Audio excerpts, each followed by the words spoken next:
Evolusi. Apa itu evolusi? Evolusi merupakan perubahan struktur tubuh makhluk hidup yang berlangsung secara perlahan-lahan dalam waktu yang sangat lama. Evolusi berasal dari bahasa Latin yakni evolvo yang artinya membentang. Berikut penjelasan evolusi menurut para ahli. Yang pertama itu Plato. Plato menyatakan bahwa yakni dunia yang ideal dan abadi serta dunia maya atau khayal yang tidak sempurna.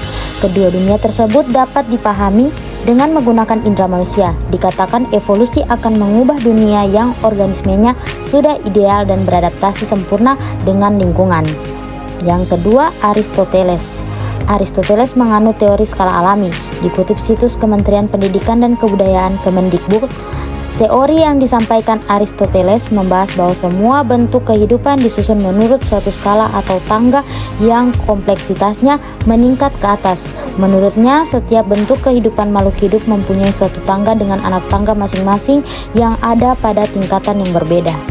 Yang ketiga, Jean-Baptiste de Lamarck, atau yang biasa kita bilang teori Lamarck. Pada teori ini, ada dua gagasan utama, yakni memiliki dua gagasan mengenai evolusi. Gagasan pertama itu berkaitan dengan bagian tubuh yang digunakan dan tidak digunakan oleh makhluk hidup. Ia menganggap bahwa bagian tubuh yang terus-menerus dipakai makhluk hidup dalam menghadapi lingkungan tertentu akan menjadi lebih besar dan lebih kuat dibandingkan anggota tubuh yang jarang digunakan. Sementara anggota tubuh yang jarang digunakan akan mengalami kemunduran. Gagasan kedua dari Lamarck berkaitan dengan pewarisan sifat atau ciri-ciri yang diperoleh oleh makhluk hidup dalam beradaptasi dengan lingkungannya. Pewarisan sifat atau ciri-ciri inilah yang memodifikasi organisme yang diperolehnya selama hidupnya. Contohnya itu jerapah yang disebut berleher pendek, tetapi karena lehernya terus-menerus menjulur untuk mendapatkan daun dari pohon yang tinggi, leher jerapah mulai menjadi panjang. Leher panjang inilah yang diwariskan ke semua keturunannya. Prinsip evolusi. Evolusi didorong oleh dua mekanisme utama, yaitu seleksi alam dan hanyutan genetik. Seleksi alam merupakan sebuah proses yang menyebabkan sifat pewaris yang berguna untuk keberlangsungan hidup dan reproduksi organisme menjadi lebih umum dalam suatu populasi, dan sebaliknya, sifat yang merugikan menjadi lebih berkurang. Hal ini terjadi karena individu dengan sifat-sifat yang menguntungkan lebih berpeluang besar bereproduksi, sehingga lebih banyak individu pada generasi selanjutnya yang mewarisi sifat-sifat yang menguntungkan ini. Setelah beberapa generasi, adaptasi terjadi melalui kombinasi perubahan kecil sifat yang terjadi secara terus-menerus dan acak ini dengan seleksi alam. Nah, sekarang hanyutan genetik. Hanyutan genetik itu merupakan sebuah proses bebas yang menghasilkan perubahan acak pada frekuensi sifat suatu populasi.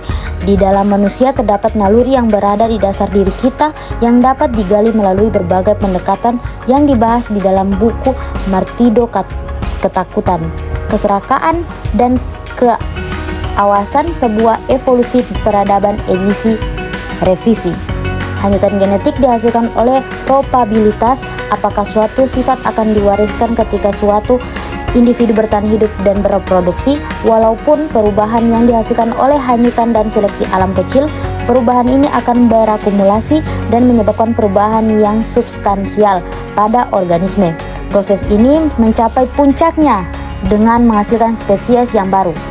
Nah, ada yang disebut dengan teori evolusi. Yang pertama, teori evolusi manusia purba, di mana seorang filsufus Socrates yang hidup sekitar tahun 610 sampai 546 sebelum Masehi sudah membahas mengenai kemungkinan bagaimana manusia berevolusi dari ikan. Namun, belum ada bukti ilmiah yang bisa membuktikan pendapat tersebut. Seiring dengan berjalannya waktu, teori evolusi manusia ini justru lebih terfokus pada anggapan bahwa manusia berkembang atau berevolusi di bumi dari primata yang sudah punah. Primata yang sering dikaitkan dengan evolusi manusia ini adalah primata mirip kera.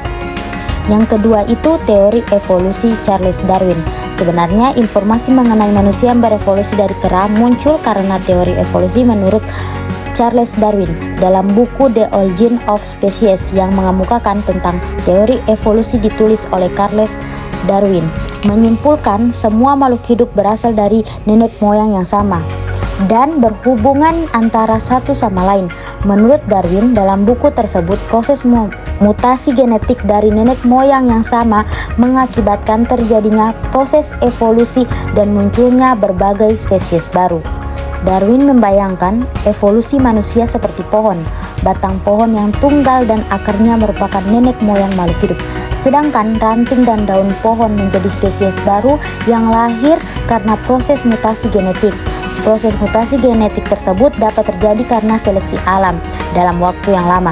Dari seleksi alam itu, Darwin kemudian membagi proses evolusi menjadi mikroevolusi dan makroevolusi. Mikroevolusi adalah perubahan yang terjadi pada spesies dengan cara kecil, misalnya perubahan warna atau ukuran pada suatu populasi selama beberapa generasi.